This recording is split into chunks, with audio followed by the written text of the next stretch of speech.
Bonsoir ou bonne nuit, je sais pas. Bon, nous avons analysé la situation. Tout le monde a parlé. En Afrique, il n'y a pas quelqu'un qui n'a pas pris la parole pour dire ce qu'il pense de la situation du Mali et du Sahel en général. Nous savons tous ce qui se passe là-bas.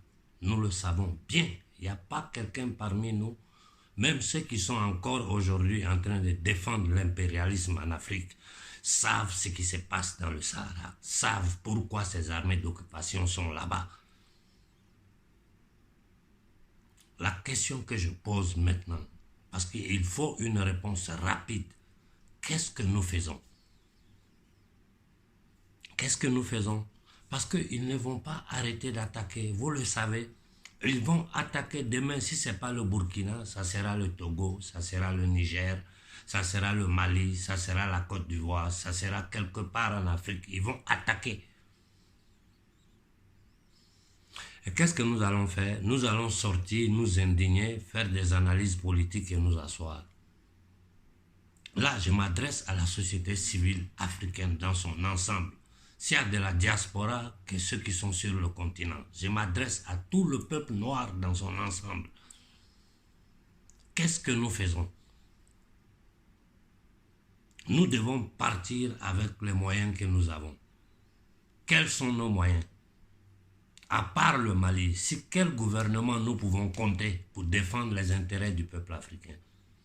Devant cette occupation barbare déguisée en lutte contre le terrorisme, financée par les mêmes, qu'est-ce que nous avons comme instrument? Mis le gouvernement malien à part, les peuples d'Afrique, vous qui m'écoutez là, vous qui m'écoutez, qu'est-ce que nous pouvons faire? Qu'est-ce que nous devons faire? Je pose la question à toute la société civile africaine. Prêtres, marabouts, élèves, étudiants, vieux, jeunes, politiciens, toute la société africaine, je vous pose la question. Devant une telle situation où nous sommes attaqués de façon barbare, nous savons le pourquoi et nous savons qui est derrière. Qu'est-ce que nous devons faire? À tous les leaders d'opinion, je vous en prie, ne venez pas m'écrire des bouquins comme sur le commentaire ici. Des concrets, quelles actions nous devons poser ici et maintenant pour essayer de sauver la vie de nos populations, parce qu'ils seront attaqués, et vous le savez. Donc j'attends une réponse, nous attendons une réponse. La jeunesse africaine attend une réponse de ses leaders d'opinion. Nous avons analysé, nous avons décortiqué. Tout le monde a parlé. Même les morts se sont levés pour parler. Maintenant, nous disons, au pied du mur, nous sommes là, nous sommes attaqués. Demain, nous serons attaqués encore de façon encore plus violente. Je vous dis qu'ici, tout est censuré. Ce que RFI et France 24 disent là, nous le savons. Ils ne feront qu'essayer de légitimer tout ce banditisme-là en disant que c'est le départ des Barkhane qui fait qu'il y a cette accélération, alors que nous savons que ces terroristes sont pilotés, guidés par les services secrets occidentaux. Toute l'Afrique le sait, tout le monde entier le sait. Et tout le monde est dans l'hypocrisie. Mais nous qui subissons, les peuples africains qui subissent, regardez vos conditions. Vous n'avez pas d'eau potable. C'est pas hier avec le terrorisme ça a commencé. Depuis combien de temps notre peuple croupit dans cette misère? Ces mêmes gens qui disent qu'ils veulent nous aider à le Fonds monétaire international. Ces mêmes gens qui ont assassiné Kadhafi. Ces mêmes gens qui ont assassiné Sankara. Ces mêmes gens qui ont assassiné Olympus. Aujourd'hui, nous sommes devant une attaque barbare. Un temps, ils venaient avec leurs armées. Dans le passé, ils sont venus, ils nous ont enchaînés et nous ont transportés comme esclaves. Ils sont revenus au nom de la civilisation et de la religion. Aujourd'hui, là, ils ne peuvent plus faire ce qu'ils faisaient dans le passé. Ils sont, c'est-à-dire tout le jeu est aux yeux du monde entier. Donc c'est des barbares, des mercenaires qu'ils utilisent pour terroriser nos populations. Qu'est-ce que nous devons faire? Combien de centaines de millions nous sommes?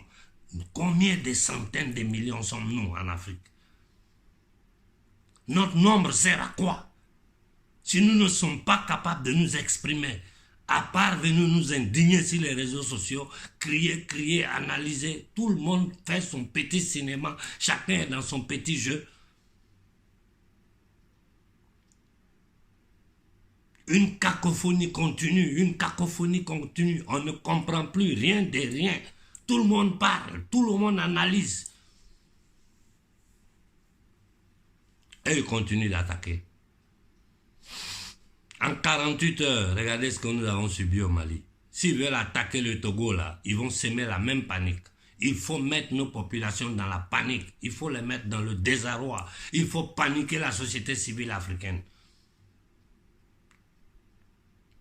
Et obliger le gouvernement à obéir à tous les ordres qu'ils vont vouloir imposer sur nous. Et qu'est-ce que nous faisons? Moi, je m'adresse à la société civile. Je m'adresse à tous les leaders panafricains. Mettez nos petits problèmes personnels à côté.